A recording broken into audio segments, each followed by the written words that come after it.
Good morning. Thank you for joining us here today at Town Hall in North Hempstead as we lock arms to encourage organ donation and ultimately save lives.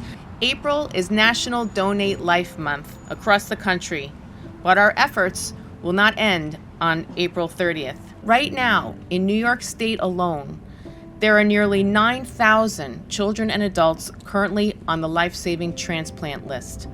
About 500 New Yorkers die every year because the organ they need is not donated in time. Worse still, only 48% of New York adults are registered donors. This is among the lowest rates in the country. Patients that are in need of organs need them to continue to live. Thousands and thousands of patients continue to do better every year because of an organ transplant. But yet the need is still greater than the current supply of organs. And what we're asking each one of us is to really be advocates for this cause, not only to your friends, to your family, but to your community. Because we believe that with one person, you can make a huge difference. So you're saving one life, but you're saving the family from grief, and it's just unbelievable. The recipients are so grateful. We also have the largest need in our area. So I started my Eagle Scout project as a tribute to my grandfather, who was incredibly fortunate to have gotten a lung transplant that extended his life by 7 years. And it was partly from this that both me and my mother thought, you know what, we need to stick to this cause, because if it could give our granddad more time to not just live and be with us and to love us and so forth, but to help other people live and to share that joy of life.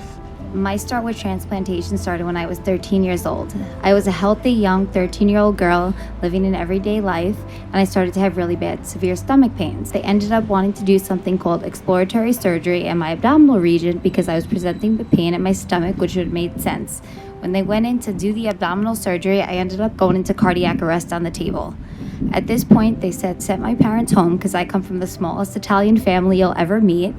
And they told them, go home, come back in the morning. About 2 hours later, they ended up calling my parents and said, your daughter's dying of heart failure. You need to come say goodbye now. I was very lucky that there was one doctor on call at the hospital I was at, and he was affiliated with Columbia Presbyterian.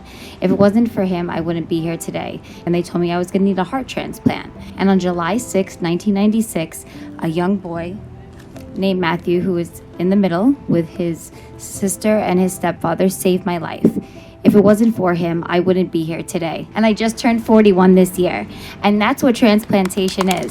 In 2015, I was able to meet my donor mom. And the first thing she did was place her head against my chest and say, that's my boy. I sent my letter of intent to over 50 fire departments to secure a organ recipient in the firematic community. It didn't work, and I ended up donating to a stranger anyway, a 60-year-old caregiver whose daughters donated their kidneys to create a donor chain which saved 5 lives. Blood products is another life-saving thing you can do. On the way out, leaving this great place, if you could save someone's life and donate your organs, it's a wonderful, wonderful gift that changes many lives and families.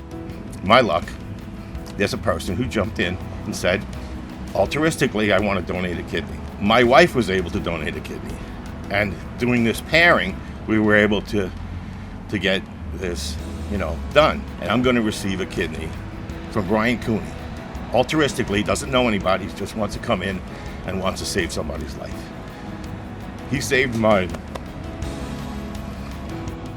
I spent years on dialysis, and I reached a point where the doctors told me that, my life expectancy is, I'm running out of time.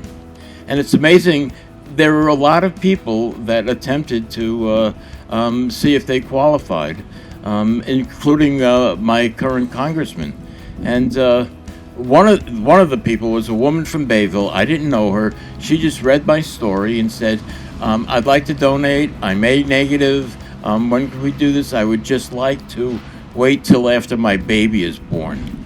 So here's this woman pregnant and putting myself before her own needs. My niece, as it turns out, stepped forward. The recovery time for her was very, very quick, and she's leading a very successful life and gave me the ability to continue my life.